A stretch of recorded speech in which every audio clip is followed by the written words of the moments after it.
इस वीडियो में हम साइंस के क्वेश्चन डिस्कस कर रहे हैं। लगभग 36 क्वेश्चन होगा।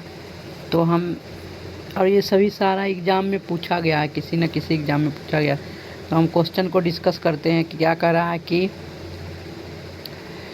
एवोगाड्रो संख्या का मान कितना होता है। तो एवोगाड्रो संख्या का मान होता है, देख लीजिए कि कौन सा ऑप्शन होगा। एवोगाड्रो संख्या का मान हो जाएगा 6.02223 इंटू 10⁻³ ऑप्शन नंबर बी हो जाएगा 6.023 इंटू 10⁻23। अब हम क्वेश्चन नंबर 2 देखते हैं। दूरी मापने की सबसे बड़ी इकाई क्या होगी। तो दूरी मापने की सबसे बड़ी इकाई यहाँ पर हो जाएगा पारसेक। पारसेक जो है दूरी मापने का सबसे बड़ा इकाई है, इस बात को ध्यान रखो, है ना। पारसेक जो है दूरी मापने की सबसे बड़ी इकाई है।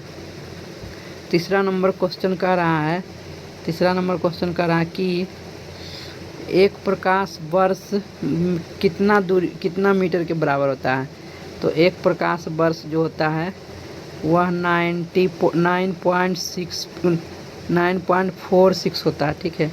9.46 इंटू 10⁻, कितना हो जाएगा 15 मीटर, बी नंबर ऑप्शन, ठीक है। इस बात को ध्यान रखो। एक प्रकाश वर्ष जो है वह 9.46 इंटू 10⁻15 मीटर होता है, एक प्रकाश की दूरी। और हम क्वेश्चन नंबर 4 को देखते हैं। क्वेश्चन नंबर 4 क्या कह रहा है। 1 लीटर कितना गैलन के बराबर होता है। 1 लीटर कितना गैलन के बराबर होता है। तो 1 लीटर जो है वह 0.2642 ऑप्शन नंबर 1 हो जाएगा। 1 लीटर 0.2642 के बराबर होता है ना, गैलन के बराबर होता है। अब 5वां नंबर क्वेश्चन कर रहा है कि एक फर्मी में कितना मीटर होता है। एक फर्मी में कितना मीटर होता है। फर्मी मतलब 15 होता है ना। तो एक फर्मी में 10⁻⁻15 मीटर होगा, बी नंबर ऑप्शन। एक फर्मी में 10⁻⁻15 मीटर होता है। क्वेश्चन नंबर 16 देखते हैं। क्वेश्चन नंबर 16 क्या कर रहा है। लॉगरिथम के आविष्कारक कौन थे। Richard De, Walter, John Napier, बाउडसा। तो यहाँ पर आंसर होगा कि लॉगरिथम के आविष्कारक जॉन नेपियर थे, सी नंबर ऑप्शन होगा, जॉन नेपियर थे, ठीक है। ऑप्शन नंबर सी हो जाएगा, जॉन नेपियर। क्वेश्चन नंबर 7 क्या कह रहा है। क्वांटम सिद्धांत के प्रतिपादक कौन थे। क्वांटम सिद्धांत के प्रतिपादक कौन थे।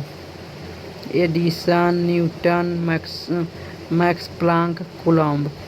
तो यहाँ पर क्वांटम सिद्धांत के जो है, क्वांटम सिद्धांत के प्रतिपादक वो हो जाएंगे मैक्स प्लांक ने ही, C number option, Max Planck ने ही क्वांटम सिद्धांत के नियम पालन प्रतिपादक दिए थे, ठीक है। क्वेश्चन नंबर 8 क्या कर रहा है। वायुमंडल की आर्द्रता को मापने वाला यंत्र क्या होता है। तो वायुमंडल की आर्द्रता को नापने वाला यंत्र हाइग्रोमीटर होता है, ऑप्शन नंबर बी होगा, हाइग्रोमीटर। हाइग्रोमीटर जो है जो वायुमंडल की आर्द्रता को नापता है। अब हम क्वेश्चन नंबर 9 देखते हैं। क्वेश्चन नंबर 9 क्या कर रहा है। एक एंगस्ट्रम मात्रक कितना के बराबर होता है। एक एंगस्ट्रम मात्रक कितना के बराबर होता है। तो 10⁻⁻10 मीटर के बराबर होता है, ऑप्शन नंबर 1, 10⁻⁻10 मीटर के बराबर होता है एक एंगस्ट्रम। अब क्वेश्चन नंबर 10 क्या कर रहा है। पृथ्वी के उपग्रह का कक्षीय वेग किस पर निर्भर करता है। तो पृथ्वी के उपग्रह का कक्षीय वेग त्रिज्या पर निर्भर करता है और गुरुत्वीय त्वरण पर निर्भर करता है। तो यहाँ पर ऑप्शन नंबर हो जाएगा 10 का 1 हो जाएगा, है ना। 10 का 1 कक्षा की त्रिज्या पर निर्भर करता है, कक्षा की त्रिज्या पर निर्भर करता है, ऑप्शन नंबर 1, ठीक है। पृथ्वी के उपग्रह का कक्षीय वेग कक्षा के त्रिज्या पर निर्भर करता है। क्वेश्चन नंबर 16 क्या कहता है, क्वेश्चन नंबर 11, घड़ी की चाबी में संचित ऊर्जा क्या होती है? तो घड़ी की चाबी में जो संचित ऊर्जा होती है वह अस्थितिज ऊर्जा कहलाती है, अस्थितिज ऊर्जा कहलाती है। ठीक है, तो अब क्वेश्चन नंबर हम 12 देखते हैं। 12 क्वेश्चन नंबर क्या करा, यदि किसी पिंड के संवेग 50% बढ़ा दिया जाए तो गतिज ऊर्जा का मान कितना हो जाएगा? तो गतिज ऊर्जा के से लिखते हैं, के बराबर होता है p²/2m, है ना। यहाँ पर p क्या है, संवेग है। तो अगर जो हम यहाँ पर 50% बढ़ा के लिखेंगे तो कितना हो जाएगा, 50/150, तो 150 गुना 150 तो कितना हो जाएगा, मतलब कि 50 दो बार बढ़ेगा, है ना। तो इसको कैलकुलेशन करेंगे तो 125% बढ़ जाएगा। ठीक है, ये 50 100 प्लस में 50 सक्सेसिव लगा देंगे, 50% का 2 बार सक्सेसिव लगा देंगे क्योंकि यहाँ पर स्क्वायर है ना। 2 बार सक्सेसिव लगाएंगे तो ऑप्शन नंबर सी हो जाएगा 125% आंसर, है ना। जब संवेग 50% बढ़ाएंगे तो गतिज ऊर्जा 125% बढ़ जाएगी। ठीक है, यही फार्मूला है गतिज ऊर्जा का, k बराबर p²/2m, k बराबर p²/2m, यही फार्मूला है। अब हम क्वेश्चन नंबर 13 और 14 देखते हैं। क्वेश्चन नंबर 13 क्या कर रहा है, अनुदैर्घ्य तरंग उत्पन्न होती है। अनुदैर्घ्य तरंग किस में उत्पन्न होती है? तो अनुदैर्घ्य तरंग मेन रूप से हवा में उत्पन्न होती है, लेकिन यहाँ पर आंसर क्या हो जाएगा, सभी माध्यम में। अनुदैर्घ्य तरंग सभी माध्यम में उत्पन्न होती है, ठोस, द्रव, गैस, सभी माध्यम में, है ना, अनुदैर्घ्य तरंग उत्पन्न हो सकती है। क्वेश्चन नंबर 14 क्या कह रहा है, किस माध्यम में अनुप्रस्थ तरंग उत्पन्न नहीं हो सकती? किस माध्यम में अनुप्रस्थ तरंग उत्पन्न नहीं हो सकती? तो 14 नंबर के ऑप्शन, हवा में अनुप्रस्थ तरंग उत्पन्न नहीं हो सकती है। ठीक है, ठोस और द्रव में उत्पन्न होगा अनुप्रस्थ तरंग, लेकिन हवा में अनुप्रस्थ तरंग नहीं उत्पन्न होगी। ठीक है, इस बात को ध्यान रखो। अब हम 15 नंबर क्वेश्चन देखते हैं। 15 नंबर क्वेश्चन क्या कह रहा है, प्रतिबल एवं विकृति का अनुपात क्या कहलाता है? प्रतिबल माने स्ट्रेस और विकृति मतलब स्ट्रेन, तो दोनों का अनुपात जो है वो प्रत्यास्था गुणांक, ऑप्शन नंबर 1 हो जाएगा, प्रत्यास्था गुणांक कहलाता है। ठीक है, प्रतिबल और विकृति का अनुपात प्रत्यास्था गुणांक कहलाता है ना। प्रतिबल और विकृति का अनुपात प्रत्यास्था गुणांक कहलाता है। अब हम क्वेश्चन नंबर 16 देखते हैं। पनडुब्बी जो है किस नियम पर आधारित है? पनडुब्बी जो है वो किस नियम पर आधारित है? यहाँ पर ऑप्शन दिया गया है 4 गो, उसमें से आप मन में टिक लगाइए कि कौन सा आंसर होगा। तो पनडुब्बी जो है वह आर्किमिडीज के सिद्धांत का प्रतिपालन करता है, इसी पर आधारित है। पनडुब्बी जो है आर्किमिडीज के सिद्धांत पर आधारित है। क्वेश्चन नंबर 17 क्या कर रहा है, समुद्र में तैरना नदी की अपेक्षा आसान होता है, क्यों? इस बात को ध्यान रखिए। तो ऑप्शन देखिए क्या होगा, ए होगा कि बी होगा कि सी होगा कि डी होगा, है ना। समुद्र में तैरना नदी की अपेक्षा आसान होता है क्योंकि समुद्र के पानी का घनत्व नदी के पानी के घनत्व से अधिक होता है। जब पानी का घनत्व अधिक होगा तो हमारा जो वजन होगा वो कम होगा और हम आसानी से तैर पाएंगे। ठीक है, तो डी नंबर ऑप्शन होगा, है ना। जितना घनत्व अधिक रहेगा किसी भी द्रव का, उसमें उतना ही अधिक आसानी से हम तैर सकते हैं, और जिस द्रव का घनत्व कम होगा उसमें तैरने में उतना ही परेशानी होगा। क्वेश्चन नंबर अब हम 18 देखते हैं। क्वेश्चन नंबर 18 में क्या करा है? तरंग अपश्रव्य कही जाती है जब उसकी आवृत्ति कितना हो। अपश्रव्य तरंग कितनी आवृत्ति को कहते हैं?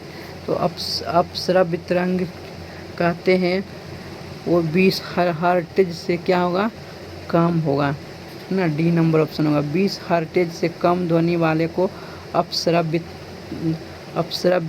ध्वनि या तरंग कहते हैं, है ना। जिसका 20 हर्ट्ज से कम होगा आवृत्ति, वैसे तरंग को अपश्रव्य तरंग कहते हैं।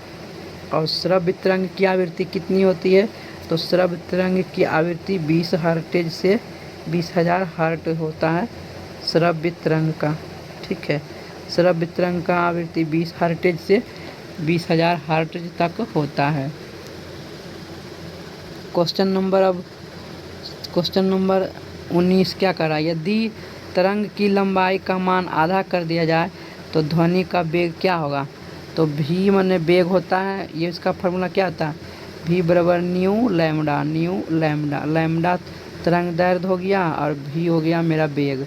तो अगर जो हम तरंग की लंबाई को आधा करेंगे, लैम्डा को आधा करेंगे, तो मेरा वेग भी आधा हो जाएगा। तो यहाँ पर ऑप्शन नंबर ए हो जाएगा, ठीक है। आंसर आधा हो जाएगा, ध्वनि का वेग भी आधा हो जाएगा, ठीक है। यदि हम तरंग की लंबाई को आधा करेंगे तो मेरा वेग भी आधा हो जाएगा, क्योंकि वेग जो है तरंग दैर्ध्य के समानुपाती होता है। ध्वनि तरंगे कैसी होती है? तो ध्वनि तरंगे जो है वह अनुदैर्घ्य तरंग होती है। ऑप्शन नंबर 1 हो जाएगा। ध्वनि तरंगे अनुदैर्घ्य तरंग होती है। ध्वनि तरंग अनुदैर्घ्य तरंग होती है, ठीक है। क्वेश्चन नंबर 21, गोलीय दर्पण की फोकस दूरी उसकी वक्रता त्रिज्या की आधी होती है। ऑप्शन नंबर 1, गोलीय दर्पण की फोकस दूरी जो है वक्रता त्रिज्या की आधी होती है। उत्तल दर्पण द्वारा बना प्रतिबिंब कैसा होता है? तो उत्तल दर्पण द्वारा बना प्रतिबिंब आभासी और सीधा होता है। आभासी मतलब काल्पनिक और सीधा होता है। ऑप्शन नंबर सी होगा, काल्पनिक और सीधा होता है। अब हम क्वेश्चन नंबर 23 देखते हैं। क्वेश्चन नंबर 23 क्या कर रहा है? प्रकाश तरंग किसका उदाहरण है? प्रकाश तरंग विद्युत चुंबकीय अनुप्रस्थ तरंग का उदाहरण है। प्रकाश तरंग जो है विद्युत चुंबकीय अनुप्रस्थ तरंग का उदाहरण है। बी नंबर होगा, ठीक है। अब हम क्वेश्चन नंबर 24 देखते हैं। क्वेश्चन नंबर 24 क्या कर रहा है? फोटोग्राफिक कैमरे का अभिदृश्यक लेंस होता है। फोटोग्राफिक कैमरे का अभिदृश्यक लेंस कैसा होता है? तो बताइए, 4 ऑप्शन दिया गया है ना। फोटोग्राफिक कैमरे का अभिदृश्यक लेंस मेन रूप से उत्तल लेंस होता है। उत्तल लेंस होता है। फोटोग्राफिक कैमरे का अभिदृश्यक लेंस उत्तल लेंस होता है। 25 नंबर क्वेश्चन क्या कहता है? E=mc² सूत्र किसने प्रतिपादन किया? बताइए, E=mc² सूत्र किसने प्रतिपादन किया? तो आइंस्टाइन ने प्रतिपादन किया। बी नंबर ऑप्शन होगा, ठीक है। 26 नंबर क्वेश्चन, थोरियम का नाभिक को बदला जा सकता है। थोरियम के परमाणु संख्या 90 होता है। तो 90 को तोड़ करके हम क्या बना सकते हैं?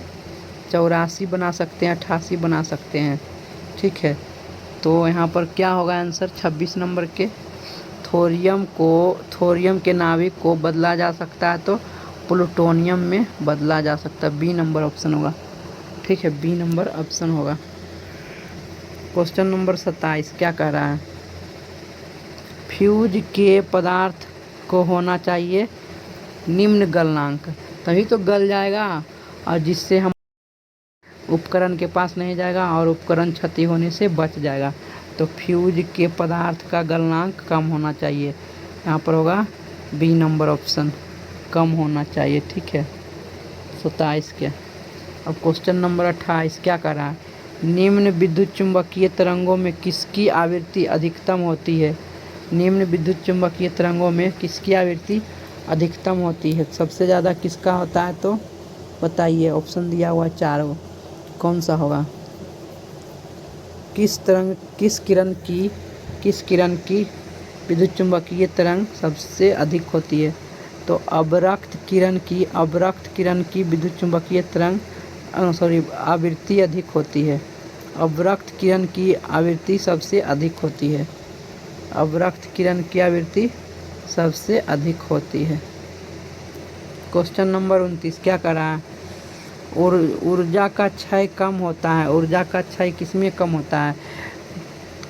दिष्ट धारा में कि प्रत्यावर्ती धारा में? बताइए, ऊर्जा का क्षय सबसे कम किसमें होता है? तो दिष्ट धारा में डायरेक्ट करंट में ऊर्जा का क्षय कम होता है। दिष्ट धारा में ऊर्जा का क्षय कम होता है। ठीक है। क्वेश्चन नंबर 30 ट्रांसफार्मर किस सिद्धांत पर काम करता है? तो ट्रांसफार्मर जो है वह विद्युत चुम्बकीय प्रेरण के सिद्धांत पर काम करता है। चुम्बकीय प्रेरण के सिद्धांत पर काम करता है। ऑप्शन नंबर बी होगा चुम्बकीय प्रेरण। ठीक है, चुम्बकीय प्रेरण के सिद्धांत पर काम करता है। ट्रांसफार्मर जो है चुम्बकीय प्रेरण के सिद्धांत पर काम करता है। क्वेश्चन नंबर 31 क्या कहता है? घरेलू प्रकाश के लिए प्रयुक्त लैंप किस क्रम में जोड़े जाते हैं? तो घरेलू प्रकाश के लिए जो लैंप है, बल्ब है, उसको समांतर क्रम में जोड़ते हैं। बी नंबर, समांतर क्रम में घरेलू लैंप को जोड़ा जाता है। क्वेश्चन नंबर 32 ऊष्मा किस प्रक्रिया से सर्वाधिक तीव्र गति से स्थानांतरित होती है?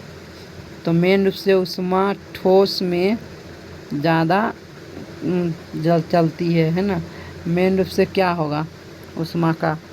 तो मेन रूप से ऊष्मा जो है विकिरण माध्यम से सर्वाधिक तीव्र गति से क्या होती है? वहन करती है, परिवहन करती है। गैस में उसका स्पीड अधिक हो जाता है, तो ऊष्मा गैस में